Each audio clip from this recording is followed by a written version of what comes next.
All right, welcome to the channel. Today we're going to talk about editing for skin tones. In my last video, we talked about how not to screw up the skin tones, especially when your subjects have a little bit darker skin, a little bit of melanin to them, right? So in this video, we're going to talk about the two main ways, the two things that I use 90% of the time to edit for my skin tones. Keep it simple. That's my motto. We have a lot of tools available to us that you can use, and I'll mention those tools, but I don't really use them that much, okay? One other thing I'll do is if you have a subject that has skin tones that don't match, like their body or their hands don't match the face, that's another common issue, and I'll tell you how to address that. Stick around to the end because I'm going to show you the easy button using AI to just do one click to fix the skin tone almost instantly. All right, give it a like, give it a subscribe. Really helps the video to get seen by people other than me and you. Let's go.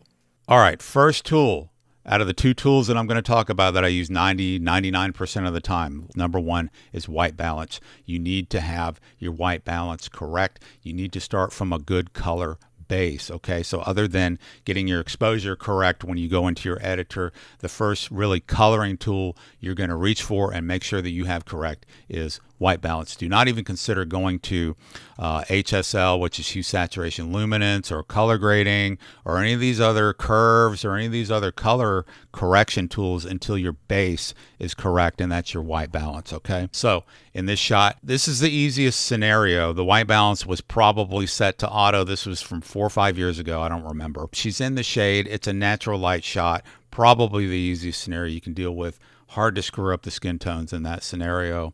Easy peasy, right? It's when you get into situations like this and the white balance is off. It was shot in studio. I probably have light bleeding in from tungsten overheads or something, and it's just like she's too yellow, right? It's too warm. So let's go back, and usually what I start with is around 5,000 or 4,800, and I'm going to do that, and we'll set it to 4,800, and just like that, it looks better already, okay? So there is before, and here is after. Now, yours may not be 4,800.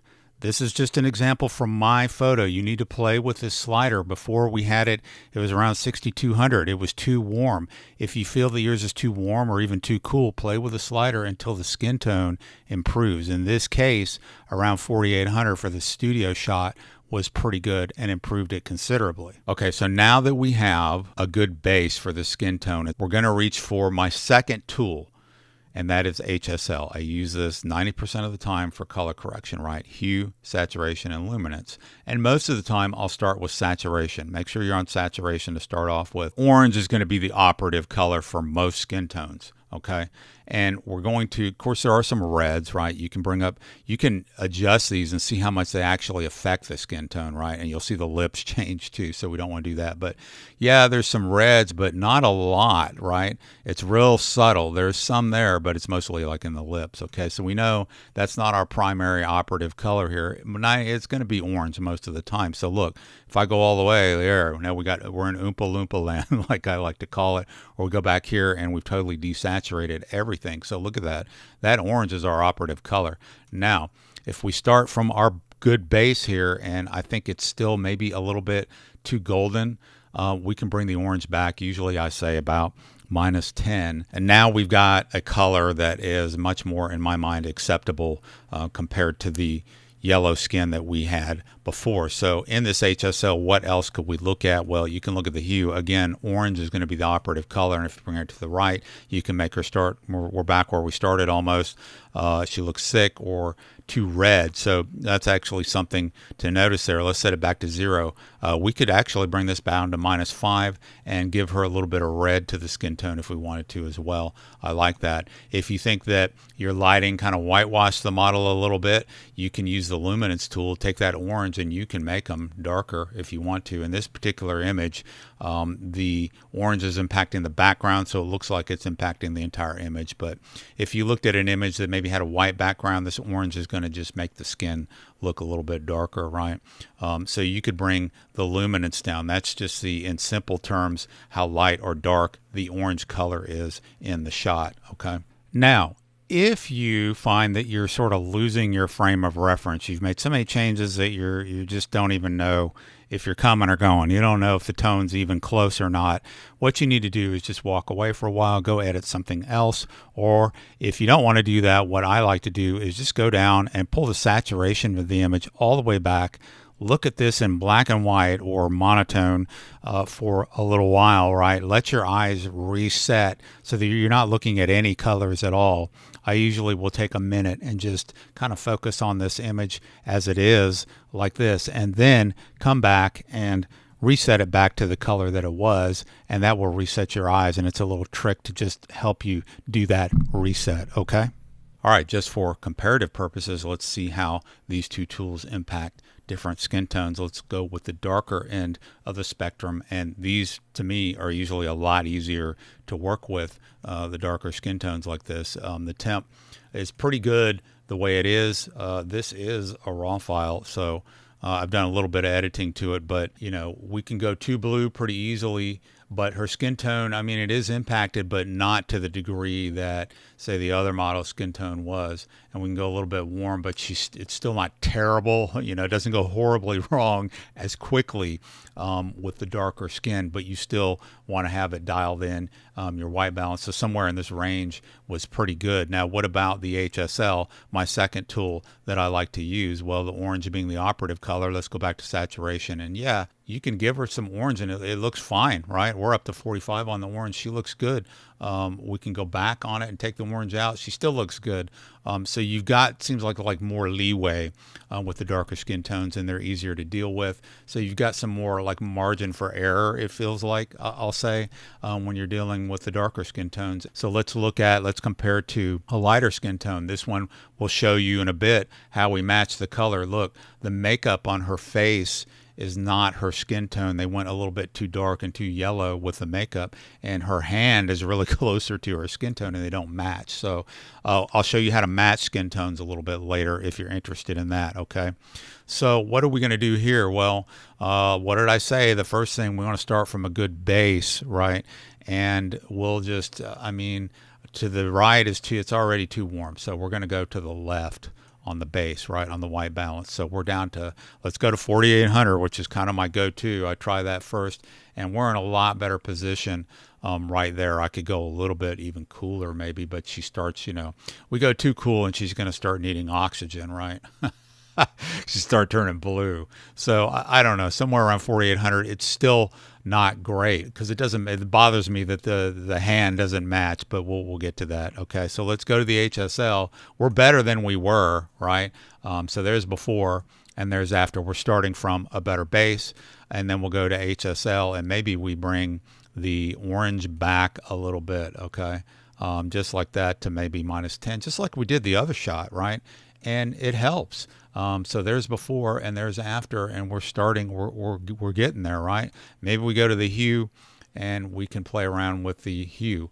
Maybe I want to make her skin tone a little redder, right? Maybe bring the hue down to -10. So there's before and there's after, and to me, that looks a lot better. So these tools, they work across different skin tones across the spectrum. I do find the darker skin tones and the lighter skin tones a little easier to deal with, although this one was a little bit challenging, right? So that was the second example of how you would use the same tools on two different skin tones, okay? All right, so we still have a problem, though, with this image. The skin tone of the hand does not match the face, and you see this a lot. The body doesn't match the face. They're a lot different. They weren't even close to begin with. Look at that. There's the before and there's the after. The hand is a lot wider, and she's more, her skin tone is more like her hand, okay? So what can we do? Well, in this case, we're going to use masks, okay? And you have these in Lightroom. You have these in Capture One. Okay, we have these in Evoto. Same type of thing, right? And we're going to mask off different areas so that we can independently adjust the tones of the skin for the hand and for the face, okay? We've already worked on the face a little bit, so let's go to the hand, okay? And I'm going to create a mask just for the body skin in this case. And in this case, it's going to pick just the hand, okay? So the hand is the operative color. So any changes I make at this point are just going to impact the hand. I'm going to go to, let's go to white balance. I mean, that's our base, right? And I'm going to make the hand a little bit warmer because I know the face was a little bit warmer, right? And just like that, instantly the hand is a lot closer to what the face is. And there, maybe it's not perfect, but it's not, you don't look at this and go, oh, the hand is just a lot wider than the face is, right? It's a lot closer. And so just like that, we've used a mask. You could use a mask on the face and adjust the face as well. Okay, so the other thing I'm kind of noticing with this shot that's sort of bothering me, we're back out of the mask now. We're in the basics panel here to the HSL. The lips look a little bit like they need to be redder, and we could take this red in the HSL and just bring the red up, and look at that. It brings sort of some color back into the lips and also the cheeks, okay?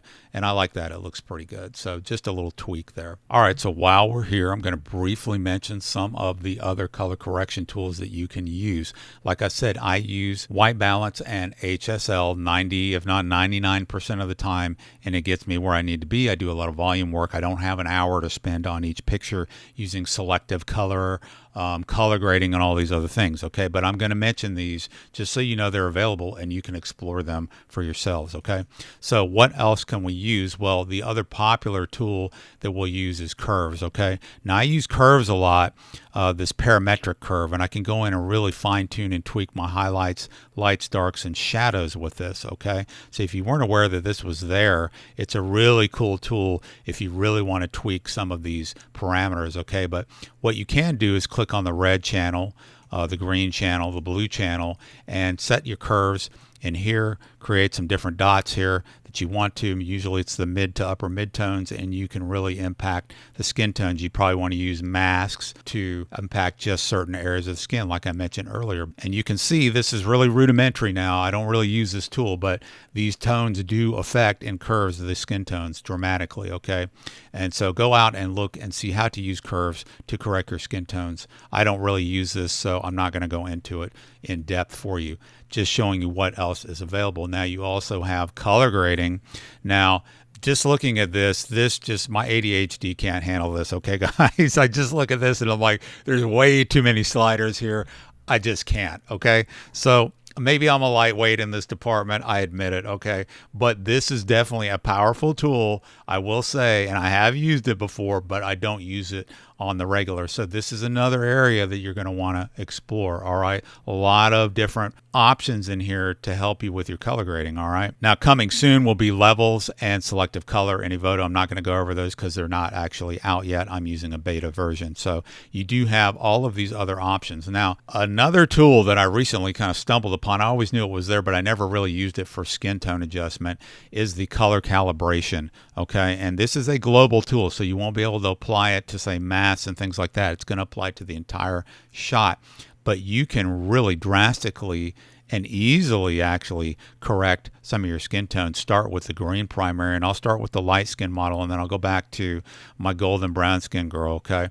So bring the green primary over to the right, and you can see, we'll go all the way to the right, and you can see that it's real subtle for her. It brings the reds in a little bit more, right? So if you think maybe her skin's a little bit too yellow or greenish, as with Sony cameras, right? You can do that, okay? You can bring this over and maybe bring the saturation down just a little bit, okay? So that's the green primary. You wouldn't think that the blue primary, other than her jacket, would do anything, but let's bring it all the way to the right just so you can see what it's doing, okay? So probably don't want that, but you go to the left and we can make her turn her into a tomato. We don't want to do that. But if you think the skin tone needs a little bit more red, you could bring the blue primary back. The red, you're going to get more magentas, right? Same thing, or less in those tones, okay? All right, let's go back to my golden skin girl, and let's see how this impacts this type of skin tone, okay? This was a lot of fun. We did this last week, actually, and I told her my direction, my genius direction, was just splash like a duck. And she's like, I don't know how to do this. So we made a little bit of a mess, but we had a lot of fun. So this is straight out of camera, raw file. Yeah, we can fix her hair and stuff in Evoto. We're not going to do that. We're talking about color today. So I like her skin tone straight out of camera, and this is a major point. If it's fine, if it's not broken, don't fix it. Her skin tone looks good to me there. We did a good job here. Let me see what my white balance is set to 5200. I could, bring it down to 4800, and it takes out some of that golden out of her skin. If you think her skin was a little bit too golden, I like it. I like a little bit. That's how her skin looks. She has this golden brown skin, and I like it. So I'm going to leave it. But let me just show you how the color calibration will affect this skin tone. So let's start with the green like we did the other model, and let's bring it over to the right. And you can see that very different actually. We'll bring this over to the right, and it brings some of those red tones into her skin, right? So we can bring this over to 20, maybe bring the saturation down a little bit to -10 or so, and there's the before and there's the after, real subtle. It's a little bit more of a reddish tone. So depending on the skin tone you're working with, this will have a pretty good effect on it depending on how far you go. Now, if you go to the left, we get Greenland again, right?